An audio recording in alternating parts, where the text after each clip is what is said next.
The interwar years are frequently considered the great age of British railway travel. Luxury was the watchword. You could get a cocktail in the train bar, have your hair done on the move, 4-course meals were served on board, and the average speed of travel was over 100 miles per hour. This vision is, however, to a large extent a confection, the result of deft manipulation of public image by railway marketers. Many people were actually unhappy to some degree with the railway travel experience in the 1920s and 30s. Let us start with the start of the journey, the station, which you might not have liked much. The Lancashire Evening Post in 1929 stated that the, quote, immeasurably repellent dreariness and desolation of British railway stations and their waiting rooms is one of the wonders of this country.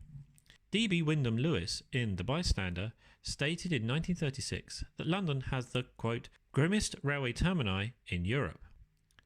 The railways tried to change this image. Some stations were rebuilt. Brighter station schemes tidied things up and added a lick of paint. And best kept stations competitions improved the floral dimensions of the platforms. But British stations never shook off their reputation for dreariness before the Second World War. But was the same to be said of the train journey?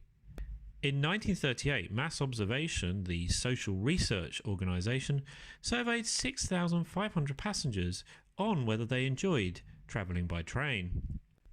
The respondents represented a cross-section of the British populace divided by class, age, urban or rural living location and topographical distribution. From this survey, Mass Observation concluded that although people thought the railways were critical to the nation's functioning, quote, their great complaint is that the railways have not kept up with the times. Indeed, the railways were seen as antiquated in the late 1930s, a sense that was perhaps heightened by the contrasting modernity of the motor car, of which just over 2 million were registered in 1939. Mass Observation also noted the specific complaints passengers had about travelling by train, many of which would be familiar to modern travellers. The greatest complaint was that you, quote, pay for a seat and you don't always get one. On our files now are at least 1,000 anecdotes about such incidents, often mentioned with a wealth of detail and remembered violently from years before. Other complaints recorded included a lack of speed, lack of cleanliness, lack of personal attention by staff, the expense of travel and delay. Holiday travellers also provided what Mass Observation called a, quote, wealth of abusive anecdotes about railway travelling experiences.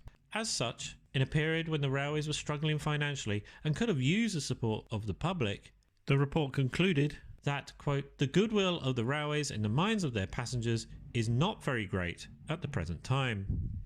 So next time you see a wonderful railway poster or footage of one of those marvels of interwar railway engineering, remember that these were used as tools by the railway companies to project a carefully crafted public image that perhaps obscures from us today the realities of day-to-day travel in the interwar period, which people were not infrequently unhappy with.